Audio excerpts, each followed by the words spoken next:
Yes, sir. Is आया नहीं आया? अरे आया नहीं आया? आ गया सर। ठीक है, ये चार्ज इलेक्ट्रॉन के लिए है तो माइनस में। पूरा बोर्ड नहीं दिख रहा है सर। सर आपका माइक म्यूट है सर। पूरा बोर्ड नहीं दिख रहा है सर। एक मिनट, मेरा माइक म्यूट है? नो सर, ठीक है सर। ठीक तो है? बोर्ड बोर्ड भी पूरा दिखाई दे रहा है। बोर्ड आ तो रहा है? यस सर, पूरा दिख रहा है। यस सर पूरा दिख रहा है। तो अब E by M equal to value किसने निकाला है? थॉमसन ने। 1.76 into 10 power 8 कूलम पर ग्राम। किसने निकाला है? थॉमसन। पूछो। सर 11 होगा सर 10 के। अरे वो ग्राम से उसमें कर दो ना, केजी में होगा वो, ये ग्राम में है। पावर क्या दिया हुआ है? 10 पावर 8 ग्राम।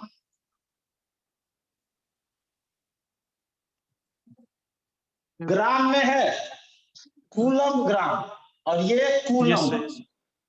केजी में कर देंगे तो 10 पावर। अब हमें मास निकालना है, तो मास कैसे निकालें? मास कैसे निकालें?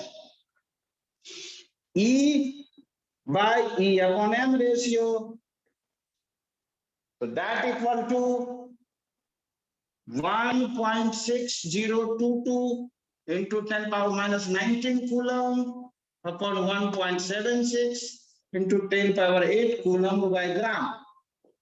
That equal to क्या होगा? ये E और E कट जाएगा तो मास आएगा। कितना आया? 9.1 into 10 power minus 28 ग्राम। क्या आया? 9.1 into 10 power minus 28 gram. That equal to kg में करना चाहे तो 9.1 into 10 power minus 31 kg। ठीक है, समझ आया Aryan? Yes sir. E by M G निकाल सकते थे, एक्सपेरिमेंट से डायरेक्टली हम मास नहीं निकाल सकते थे। हम डायरेक्टली मास नहीं निकाल सकते थे। E हमने कैलकुलेट कर लिया। कैसे? मिलिकॉन ऑयल ड्रॉप एक्सपेरिमेंट पढ़ो, किताब में दिया है, और फिजिक्स में पढ़ना पड़े। E बाय एम एक्सपेरिमेंट से निकाला, इस दोनों को यूज करके मास निकाला। कोई डाउट है? पूछो।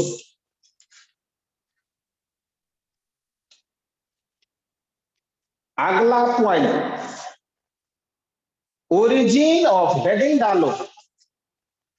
अगला पॉइंट है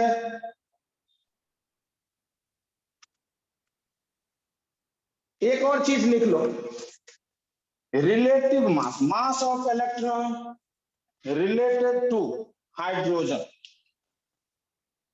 मास इलेक्ट्रॉन और प्रोटॉन के रिलेशन में क्या रिलेशन? क्योंकि प्रोटॉन में क्या होता है?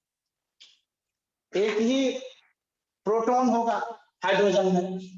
Mass of electron related to proton या हाइड्रोजन, जो लिखना है। हाइड्रोजन के रिस्पेक्ट में इसका कितना मास होगा, या प्रोटॉन के रिस्पेक्ट में इसका कितना मास होगा? समझ आया? तो ये लिखा हुआ है, mass of electron equal to 1/1837 of proton. अब ये इस पे जबरदस्ती मत करना, कहीं कहीं 1835 लिखा है और कहीं कहीं 1840 लिखा है, तो इस पे कोई ज्यादा टेंशन की बात। एग्जैक्ट होता है 1837 टाइम, आपके इस किताब में 1835 लिखा, समझे? तो इसके लिए कोई इतनी ज्यादा टेंशन की बात नहीं। समझ आया? एक पेपर में आता है रिलेटिव मास बताओ इलेक्ट्रॉन का प्रोटॉन के रिस्पेक्ट में, तो 1840 किसी किताब में होगा, किसी किताब में 1837 होगा, किसी में 1835 भी है। ये इसमें कोई ज्यादा टेंशन की बात नहीं। समझ आया या कोई डाउट है?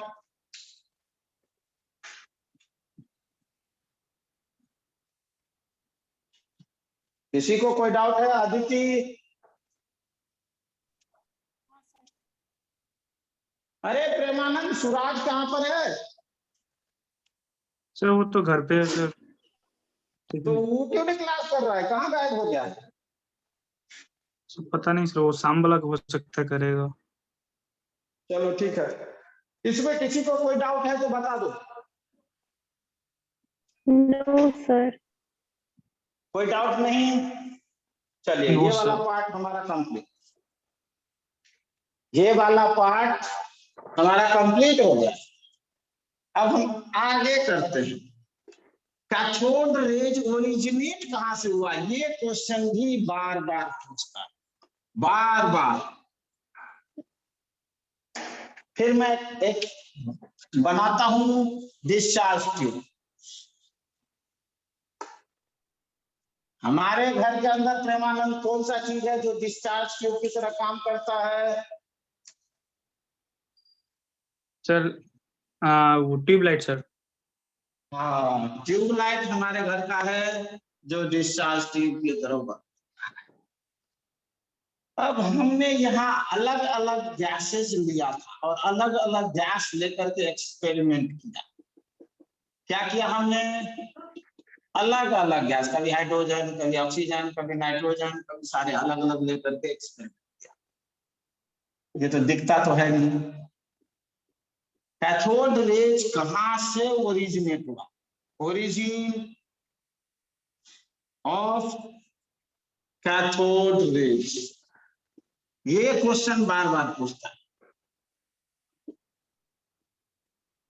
ऑप्शन देता हूं, ये क्वेश्चन होगा, ओरिजिन ऑफ कैथोड रेज कहां से ओरिजिनेट हुआ?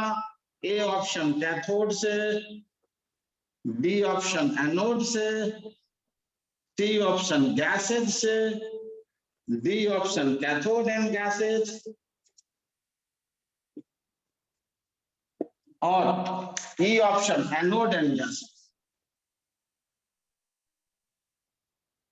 बताओ भाई क्या आंसर होगा? डी होगा सर, एनोड। एनोड डी होगा रेज, सर, एनोड से सर। Cathode and gases. इसका आंसर जो है वो है कैथोड एंड गैसेज। क्यों?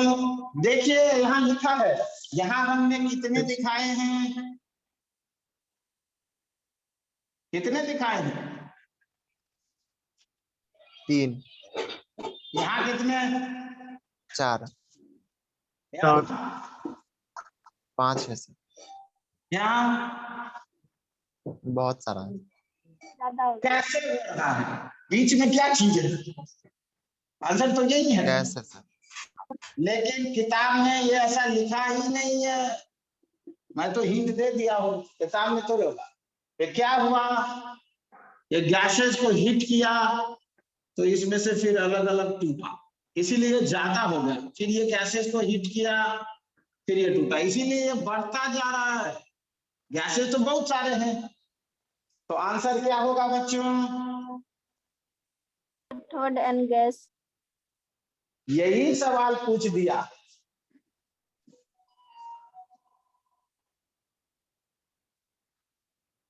समझ आया? यही सवाल एक बार ये पूछा, एनोड रेज originated from, यही ऑप्शन क्या आंसर देंगे? Cathode and gas. अरे एनोड रेंज की बात कर रहा हूं भाई, ये कैथोड रेंज था, कैथोड एंड गैसेस, इसका ही आंसर था। अब एनोड रेंज के लिए बात कर रहा हूं। एनोड एंड गैस हो जाएगा। सर एनोड नॉट एंड होगा गैस। सर। क्या है? एनोड होगा सर। ये गलत आंसर है। कभी भी कंपटीशन इतना आसान सवाल या इतना सीधे सीधे नहीं पूछता है। इसका आंसर है गैसेस। इस एक्सपेरिमेंट में यहां से 3 रेज निकल रही थी, एक एनोड रेज थी जो इधर की तरफ चल, कहां से निकला एनोड रेज? गैस से। गैस से। जी हाँ, इसीलिए ये सवाल बार बार पूछा जाता। लिखिए इस पॉइंट को, और किताब में दिया नहीं हुआ है, और 5-6 बार पूछ चुका है ये क्वेश्चन।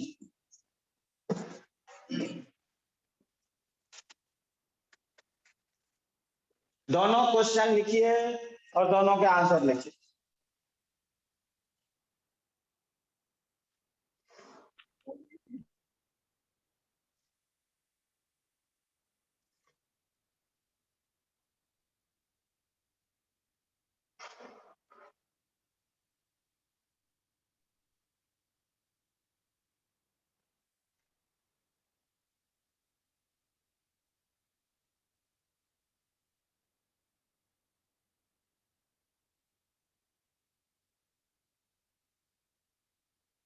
हो गया सर। ठीक है, किसी को कुछ पूछना है?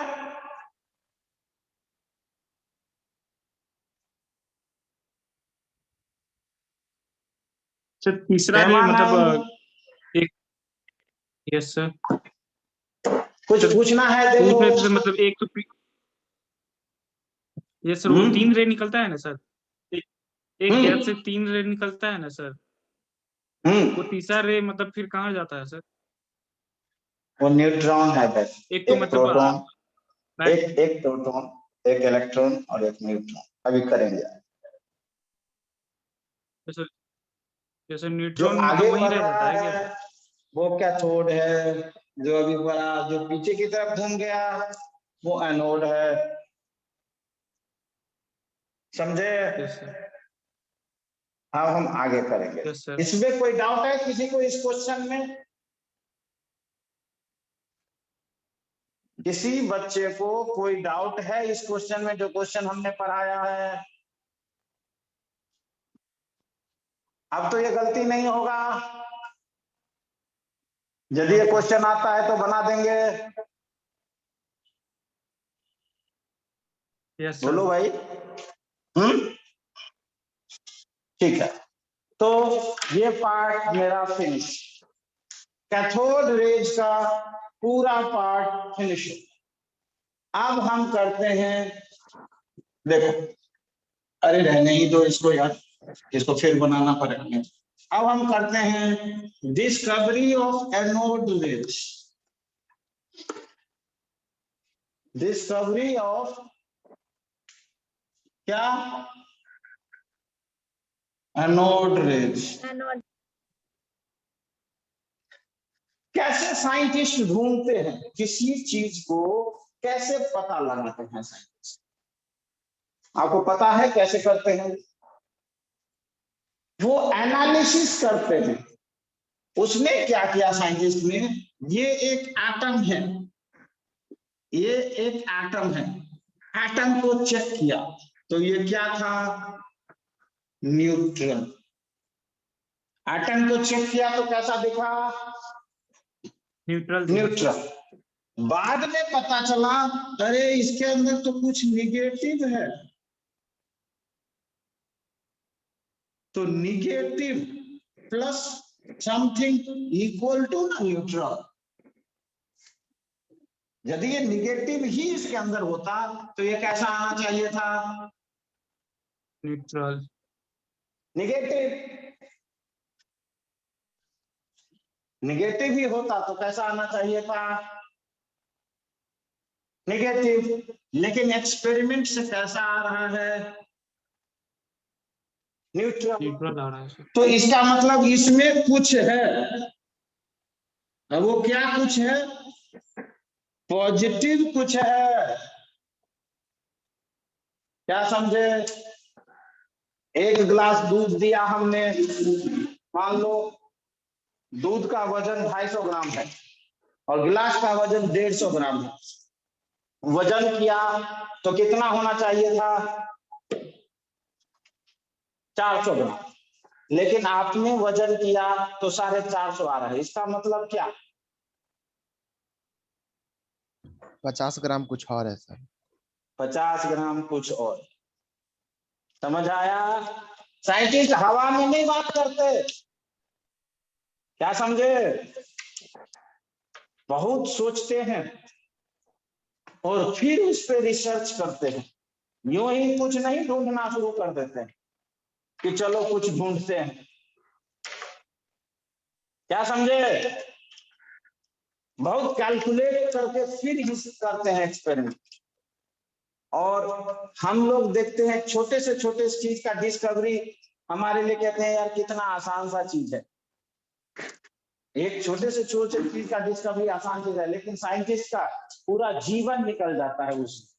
अब देखिए एक वायरस का एंटीबॉडी मतलब वो बनाने में, टीका बनाने में ही कहते हैं 2-2, 3-3 साल लग जाता है, लेकिन वो क्या होता है, कुछ भी नहीं होता है। उसका आरएनए लिया, इसका सीक्वेंस चेक किया और सीक्वेंस चेक करके और फिर उसका अगेंस्ट बना दिया। ये तो बहुत आसान लगता है दिखने में, लेकिन ये बहुत कॉम्प्लिकेटेड प्रोसेस होता है। समझ आया, तो आपको बिलीव नहीं होगा, जो सुई जो बना है ना, सुई जो सुई बनाया है ना, हम लोग जो धागे सीलते हैं, ये है, ये जो सुई हम धागे सिलते हैं ना, मालूम है इसको बनाने में कितना टाइम लगा, धागा लगाते हैं यहाँ, इसको बनाने में कितना टाइम लगा है, समझे, बताइए। 29 इयर्स लग गए उस साइंटिस्ट को इसे ढूंढने में। आगे का पोर्शन तो उसने सिर्फ 6 मंथ्स में ही पता कर लिया, और इस पोर्शन को बाकी टाइम एक सुई बनाने में। समझ आया, यस तो सर। साइंटिस्ट का कोई भी वर्क, छोटा से छोटा चीज भी बहुत ज्यादा मेहनत का फल होता है। तो साइंटिस्ट ने कहा कि इसके अंदर क्या है, कुछ है। अब क्या कुछ है ढूंढो। तो साइंटिस्ट ने फिर एक्सपेरिमेंट शुरू किया। तो हम हेडिंग डालते हैं डिस्कवरी ऑफ प्रोटॉन। अच्छा हाँ, एक और भी चीज, एनोड रेज। पीछे वाले में एक चीज लिख लो, E/M रेशियो, पीछे वाले में लिखना है, for different gases R constant. अलग अलग गैसेस के लिए E/M रेशियो जो निकाला वो कांस्टेंट। समझ आया, क्योंकि इलेक्ट्रॉन का मास क्या है, नेग्लिजिबल है। इलेक्ट्रॉन का मास क्या है, नेग्लिजिबल है। प्रोटॉन के लिए E/M, नाइट्रोजन के लिए E/M, ऑक्सीजन के लिए E/M, ये सेम आ रही है। इसका मतलब ये यूनिवर्सल कॉन्स्टिट्यूएंट्स है हर एक एलिमेंट का, मतलब ये यूनिवर्सल कॉन्स्टिट्यूएंट्स है हर एक। चलो अब डिस्कवरी ऑफ प्रोटॉन या एनोड रेज किस साइंटिस्ट ने खोजा था, गोल्ड किस साइंटिस्ट ने खोजा था? बोलो भाई। सब वीडियो रुका हुआ है सर। तो वीडियो रुका हुआ है, 1 मिनट यार।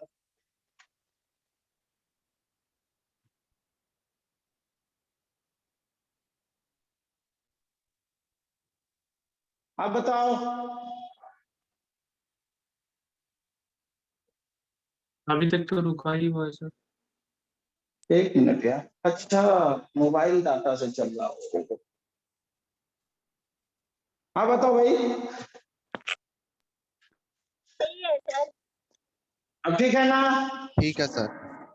हाँ हाँ, अरे वो नेट से नहीं, मोबाइल डाटा से चल।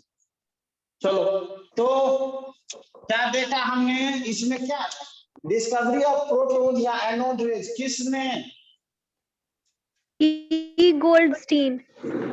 ई गोल्डस्टीन। वाह, किसने बोला है? अदिति। Yes sir. जी हाँ, वाह, ई गोल्डस्टीन। इसने क्या किया था? इसने क्या किया? इसमें छेद कर,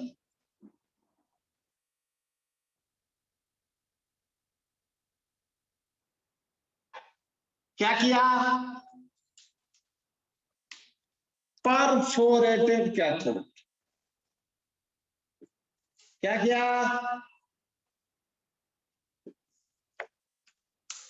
परफोरेटेड कैथोड। तो क्या दिखा? ये पीछे चमकने लगा। कैसा? रेड। उधर कैसा चमक रहा था? भूल गया मैं, ग्रीन। इधर वाला कैसा था? अदिति। ब्लू। Green sir. अच्छा, ग्रीन था। ठीक है, तो ये ग्रीन है।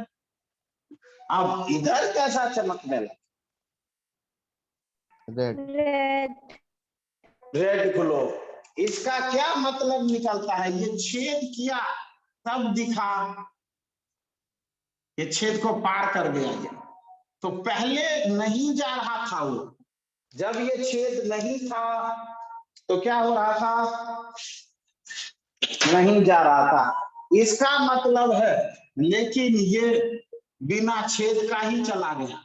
इसका क्या मतलब है? एक चीज तो सबसे पहले ही पता चल गई कि इसका पेनेट्रेशन पावर ज्यादा है और इसका पेनेट्रेशन पावर कम है। क्या देखा? एक बात तो सबसे पहले ही पता चल गई इस एक्सपेरिमेंट से। क्या पता चल गई?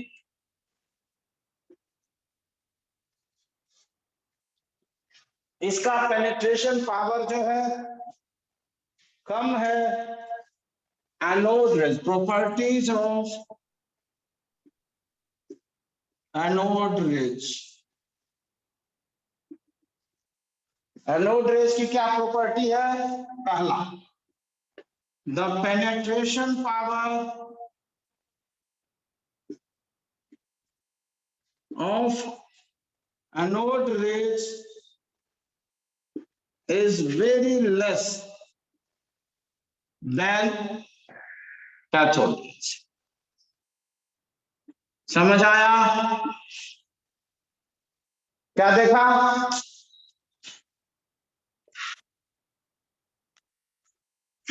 क्या दिख रहा है इससे? क्या कंक्लूजन निकला?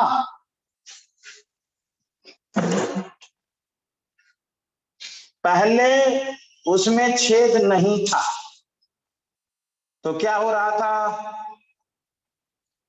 पहले उसमें छेद नहीं था, परफोरेटेड नहीं था, तो उधर दिख नहीं रहा था ग्लो। क्यों? क्योंकि वो रेज तो पहले भी निकल रहा था, पहले एक्सपेरिमेंट में भी निकल रहा था, लेकिन उसको पार नहीं कर रहा था। लेकिन जब हमने छेद कर दिया तो इजीली वो पार कर गया। और उधर वाले को स्ट्राइक किया और उससे वो दिखने लगा। क्या समझ आया या नहीं आया? Yes sir. किसी बच्चे को कोई doubt? Aryan? Yes sir.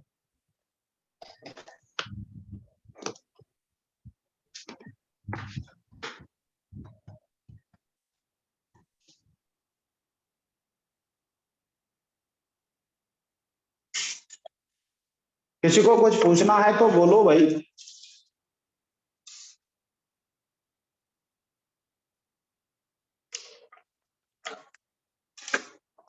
Premanand? पूछना है सर। पूछना है।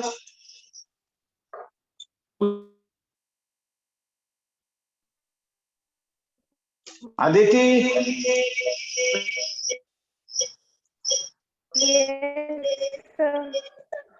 कुछ पूछना है? ठीक है, चलिए दूसरी प्रॉपर्टीज, वही पुराना एक्सपेरिमेंट सारा। It travel in straight line. कैसे? वही पुराना वो वाला एक्सपेरिमेंट किया, शैडो वाला। क्या किया? वही पुराना एक्सपेरिमेंट किया, शैडो वाला। अब कहां लगाएंगे? इसको आगे खिसका लेते हैं यहां और यहां लगा देते हैं शैडो जिसका बनेगा। यहां तो जगह ही नहीं है इस बीच में, तो इसको खिसका के यहां लगा दो और इधर लगाओ। तो इट ट्रेवलिंग स्ट्रेट लाइन। तीसरा, it is positively charge particles. Charge particles कैसे? वही प्लेट लगाया, इलेक्ट्रिक एंड मैग्नेटिक फील्ड लगाया। क्या लगाया? Electric and. क्या किया हमने? इसको थोड़ा आगे कर लिया, तो हम ऐसा करते हैं यहाँ इस डिस्चार्ज ट्यूब को ही लगा। ये आया। अब यहाँ पर ग्लो हो रहा है, हमने यहाँ प्लेट लगाया। क्या किया? Negative positive. अब कहाँ ग्लो होगा? नेगेटिव। पॉजिटिव। पॉजिटिव पर नहीं, यहाँ नेगेटिव ग्लो की होने। तरफ सर। हाँ, ये कहाँ ग्लो होने लगा? नेगेटिव इधर। की तरफ। इससे क्या प्रूफ हुआ? एनोड रे जो है पॉजिटिव चार्ज होता है उस पे। जी, एनोड रेज पॉजिटिव चार्ज। चौथा, इसका लो पेनिट्रेशन। अच्छा, ये तो पहले ही लिख दिया पेनिट्रेशन पावर। उसके बाद इट आयोनाइजेज गैसेज। पांचवा, इफेक्ट फोटोग्राफिक प्लेट।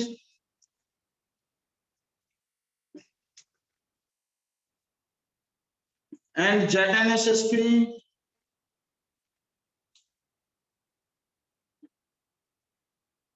इफेक्ट करता है ये। आया। अब ये पार्टिकल है, कैसे प्रूफ करेंगे? वही एक्सपेरिमेंट। छठा experiment, by mica blade paddle wheel. इसको क्या प्रूफ किया? Particle proton. क्या प्रूफ किया?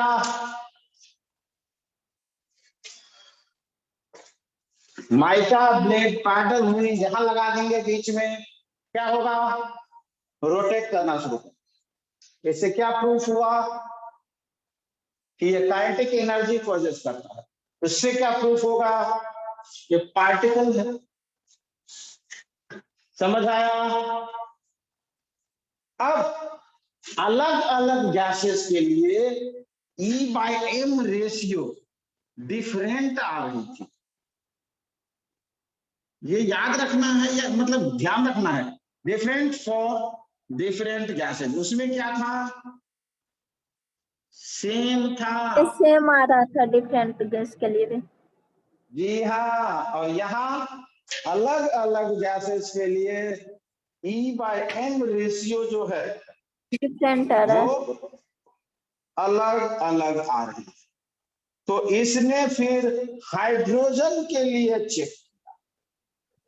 इसने फिर क्या किया? हाइड्रोजन को लेकर के स्टडी, क्योंकि ये तो बहुत गड़बड़ हो जाता है। तो चार्ज जो निकाला, चार्ज जो है इसका वो है पॉजिटिव में, क्योंकि सेम चार्ज होता है इलेक्ट्रॉन और प्रोटॉन। तो 1.6 इंटू 10 पावर -19 कूलम, लेकिन ये पॉजिटिव में और वो नेगेटिव, बस इतना फर्क। समझ आया? तो नो सर। क्या नहीं समझ आया? Sir E/m ratio sir. E/m पिछले वाले में रेशियो डिफरेंट गैसेस के लिए डिफरेंट है यार, क्योंकि प्रोटॉन का एक प्रोटॉन में, हाइड्रोजन में एक प्रोटॉन, इसका मास अलग है। नाइट्रोजन में 14 प्रोटॉन 14 न्यूट्रॉन, इसका मास अलग है। तो हर एक गैसेस के लिए अलग अलग हो रही थी, क्योंकि मास इसमें बहुत वैरी हो जाता है। तो E/m रेशियो हर गैसेस का अलग हो रहा है।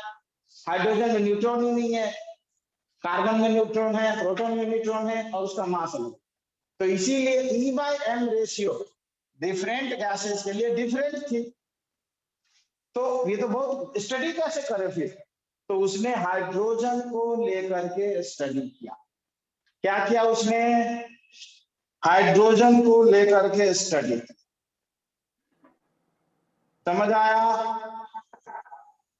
Yes sir. तो इसीलिए उसने निकाला मास ऑफ हाइड्रोजन कितना होगा। तो मास ऑफ प्रोटॉन और हाइड्रोजन जो लिखो एक ही बात, मास ऑफ प्रोटॉन और हाइड्रोजन है 1.672 इंटू 10 की पावर -24 ग्राम। ये है इसका मास। ये हाइड्रोजन के केस में है स्पेसिफिक यार।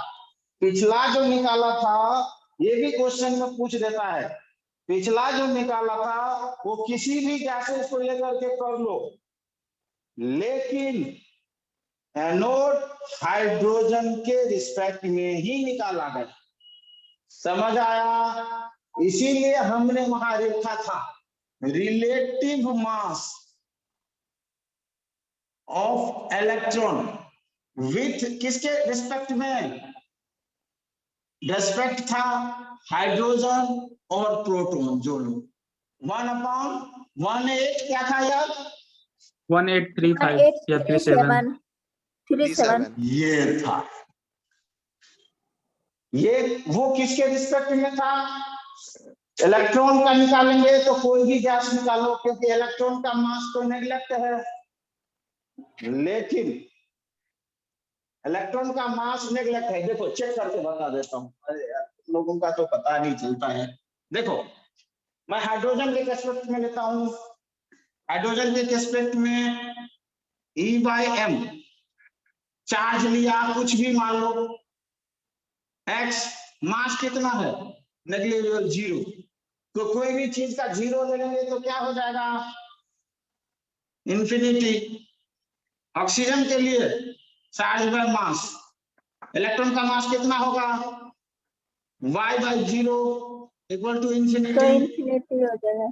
नाइट्रोजन का चार्ज बाय मास z/0 क्या होगा? इंफिनिटी। सब सेम ही आ रहा है। तो यही तो मैं भी कह रहा हूँ। लेकिन प्रोटॉन ऐसा, प्रोटॉन के केस में नहीं होगा, क्योंकि प्रोटॉन में अलग अलग एलिमेंट में अलग अलग मास हो जाएगा। तो क्या रेशियो सेम आएगा? नो नहीं सर। सर। जी हाँ, यही सवाल पूछ देगा कि E/M रेशियो किस में चेंज होगा और किस में डिफरेंट होगा, और बना देगा 4 ऑप्शन। आया आप लोगों को या नहीं आया? समझ में आ गया आ सर। गया सर। तो ये मैं थोड़ा इसको डिटेल पढ़ा रहा हूँ और स्लो पढ़ा रहा हूँ, रीजन कि फिजिक्स में भी आनी है और केमिस्ट्री में भी आनी है। और जो बच्चा इसको पढ़ लेगा वो 4 क्वेश्चन आराम से कर देगा, फिजिक्स में भी और केमिस्ट्री कंपटीशन का। ठीक है, यस सर। कितना टाइम बच रहा है? Sir 2 minute 45 second. चलो तो ठीक है, yes। आप लोगों को अब मैं आगे न्यू नहीं करूंगा, इसी में से आप एक बार रिवाइज कर लीजिए फटाफट जितना मैंने पढ़ाया है, और जिसको जो डाउट है वो पूछ लो। देखो तो फटाफट, सर, 1 मिनट का टाइम देता हूँ। सर एक बार वो फिगर बनाए एक्सपेरिमेंट का, सर एक बार वो समझा दीजिए बस। कौन सा फिगर? जो अभी बनाया है सर एक्सपेरिमेंट का सर। तो एक्सपेरिमेंट का फिगर, अरे यार हमने क्या किया, पहले हम यहां लगाते थे चार्ज का, यस सर। पहले हम कहां लगाते थे पॉजिटिव नेगेटिव, यहां हम लगाते थे पॉजिटिव नेगेटिव, मैग्नेटिक और इलेक्ट्रिक फील्ड, पॉजिटिव और नेगेटिव। तो ये किधर हिट करना लगेगा? यहाँ, तो पॉजिटिव चमक की यहाँ तरफ। होने लगेगी। Yes sir.